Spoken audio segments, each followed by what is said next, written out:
और अफसोसनाक खबर यह आ रही है कि साबिक ऑस्ट्रेलियाई क्रिकेटर डीन जॉन्स इंतकाल कर गए हैं। भारतीय मीडिया की जानिब से बताया जा रहा है कि डीन जॉन्स को दिल का दौरा पड़ा और वो मुंबई के अस्पताल में दिल का दौरा पड़ने के बायस इंतकाल कर गए। पाकिस्तान सुपर लीग में भी कई अहम टीमों की वो क़यादत करते रहे हैं। हमने देखा है कि कोचिंग के लिए उन्हें मुंतखब किया गया PSL में भी, और इसके अलावा पाकिस्तानी कौम डीन जॉन्स को उनकी जानिब से सफाई के लिए जो उन्होंने एक जेस्चर दिया था स्टेडियम से बोतलें और कचरा उठाकर एक जगह जमा करके, उसके लिए भी पाकिस्तान उन्हें हमेशा याद रखेगा। बिल्कुल, साबिक ऑस्ट्रेलियाई क्रिकेटर हैं और ये दिल का दौरा पड़ने से भारत में इंतकाल कर गए हैं। पाकिस्तान में अगर हम बात करें तो पाकिस्तान सुपर लीग में इस्लामाबाद यूनाइटेड को उन्होंने टाइटल जितवाया, उसके हेड कोच रहे और अब वो कराची किंग्स के हेड कोच थे। और अभी ये अफसोसनाक खबर सामने आई है कि डीन जॉन्स का इंतकाल मुंबई के अस्पताल में हुआ, जहां पर उन्हें दिल का दौरा पड़ा और वो जाम भर ना हो सके। इंतहाई अफसोसनाक खबर है। साबिक ऑस्ट्रेलियाई क्रिकेटर जो कि 24 मार्च 1961 को पैदा हुए थे और ऑस्ट्रेलिया की तरफ से खेलते रहे, लेजेंड क्रिकेटर, लेजेंड खिलाड़ी,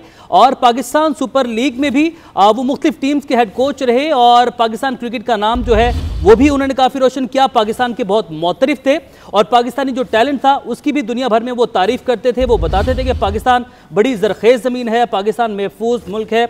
और सीनियर क्रिकेट तज्ज़ियाकार हमारे साथ मिर्ज़ा इकबाल बेग साहब मौजूद हैं। मिर्ज़ा साहब, इंतहाई अफसोसनाक खबर सामने आई है कि डीन जॉन्स का इंतकाल हो गया है।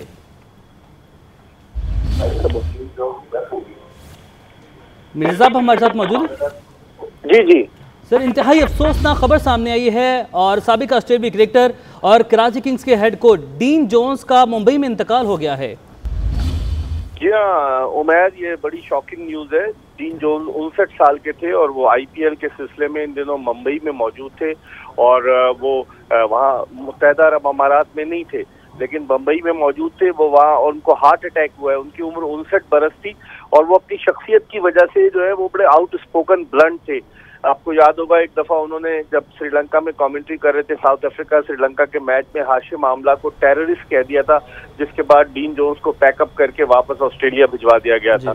और इसके अलावा उनकी शनाख्त जो है इस हवाले से भी पहचानी जाती थी कि टेस्ट क्रिकेट की तारीख का जो दूसरा टाई टेस्ट हुआ था मद्रास में 80 के अशरे में, उसमें डीन जॉन्स ने डबल सेंचुरी स्कोर की थी। तो वो गुज़िश्ता बरस मुझे मिले थे मुत्तहदा अरब अमारात में, मैंने उस मैच के हवाले से बात की तो वो कह रहे थे कि उनकी शर्ट जो थी वो बार बार शर्ट तब्दील करना पड़ रही थी, इतनी ह्यूमिडिटी थी।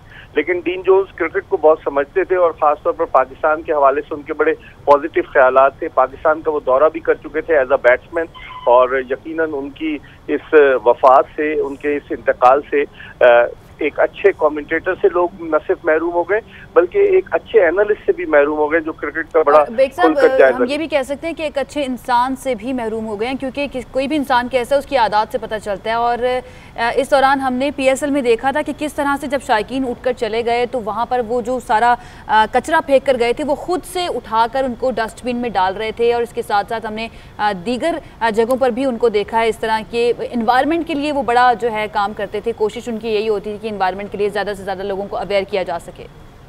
जी हाँ, बिल्कुल आपने सही कहा। वो बहैसियत क्रिकेटर तो अपनी शनाख्त बना चुके थे लेकिन बहैसियत इंसान भी वो अपनी शनाख्त बना रहे थे और उसके बाद से उन्होंने बहुत कुछ सीखा। जब उन्होंने कमेंट्री में हाशिम आमला को टेररिस्ट कह दिया था उसके बाद से उनकी लाइफ बिल्कुल तब्दील हो गई और फिर उसके बाद वो एक डिफरेंट शख्स के रूप में नजर आए। और पाकिस्तान सुपर लीग में इस्लामाबाद यूनाइटेड के साथ जब डीन जॉन्स अटैच थे तो उनकी टीम जो थी वो पहली पाकिस्तान सुपर लीग जीतने में कामयाब हुई। खिलाड़ियों को बताते रहते थे, बड़े फ्रेंडली थे।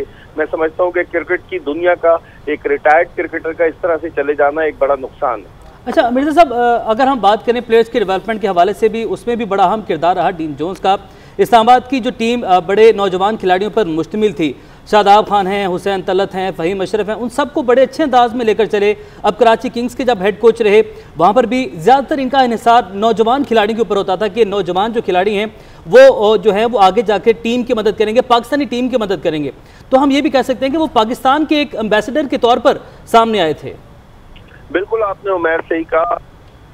आसिफ अली को भी वो बड़ा गाइड करते थे जब वो इस्लामाबाद यूनाइटेड में थे और उनकी और वसीम अकरम की बड़ी गहरी दोस्ती थी। शायद यही वजह है कि जब उन्होंने वसीम अकरम ने इस्लामाबाद यूनाइटेड को छोड़ा और वो कराची किंग्स में गए तो डीन जोन्स भी कराची किंग्स में चले गए। लेकिन डीन जोन्स ने यंगस्टर्स को, खासतौर पर बैट्समैनों को अपने तजुर्बे से बहुत कुछ बताने की कोशिश की और पाकिस्तानी जो थे वो उनको बड़ा पसंद करते थे। वो मुश्किल हालात में भी वो कहते थे कि पाकिस्तान में बैन अल-अक़वामी क्रिकेट को लौट कर आना चाहिए। वो एग्जैक्टली। और मिर्जा साहब, जब पाकिस्तान में जो रिलक्टेंट थे, जब खिलाड़ी जब पाकिस्तान सुपर लीग पाकिस्तान में आ रही थी तो डीन जोन्स का उसमें भी बड़ा अहम किरदार रहा। ये खुद भी अपने तौर पर भी कन्विंस करते रहे खिलाड़ियों को कि पाकिस्तान जाएं, पाकिस्तान महफूज मुल्क है। बिल्कुल, उन्होंने बड़ा रोल प्ले किया और इसीलिए वो पॉपुलर थे। कोई उनको नापसंद नहीं करता था। मुझे टेस्ट क्रिकेटर तौसीफ अहमद बता रहे थे, वो जब इस्लामाबाद यूनाइटेड के साथ वाबस्ता थे, तो उन्होंने बताया कि डीन जोन्स जो थे वो खिलाड़ियों को उनकी गलतियों को बताने में और बड़े पोलाइट वे में बताने में बड़ा मलका रखते थे। तो मैं समझता हूँ बिल्कुल। और मिर्जा साहब, उनका जो कोचिंग का था, एज अ क्रिकेटर तो वो लेजेंड थे ही थे, as a head coach, as a coach भी वो लेजेंड थे। और जिस तरीके से, जैसा कि इस्लामाबाद में थे तो उनकी लाल रंग की डायरी मशहूर थी और ये देखा जाता था कि पता नहीं इसके अंदर क्या लिखा गया। उसको लोगों ने चुराने की भी कोशिश की, मजाक भी किया जाता था उनके साथ कि आपकी डायरी हम चुरा लेंगे। कराची किंग्स में गए तो नीले रंग की वो डायरी ले आए। उस डायरी के अंदर क्या होता था, किस तरीके से वो गेम प्लान बनाते थे, खिलाड़ियों के अंदर खिलाड़ियों के साथ जो घुल मिल जाते थे, इस बारे में सर आप क्या कहेंगे?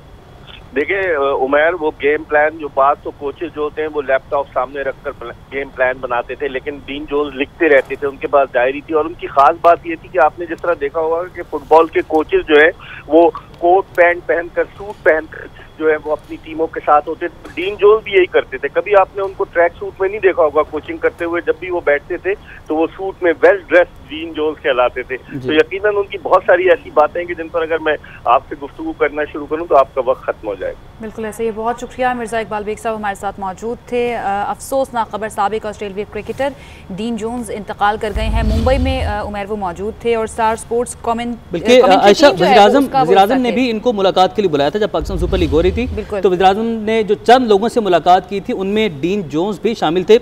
इससे हम अंदाज़ा लगा सकते हैं कि कितनी अहम शख्सियत थी और कितने अहम ये खिलाड़ी थे जब अपने दौर में ये क्रिकेट खेलते थे। और आप जब सिखा रहे थे उतने ही अहम और उतने ही लेजेंड ये हेड कोच भी थे।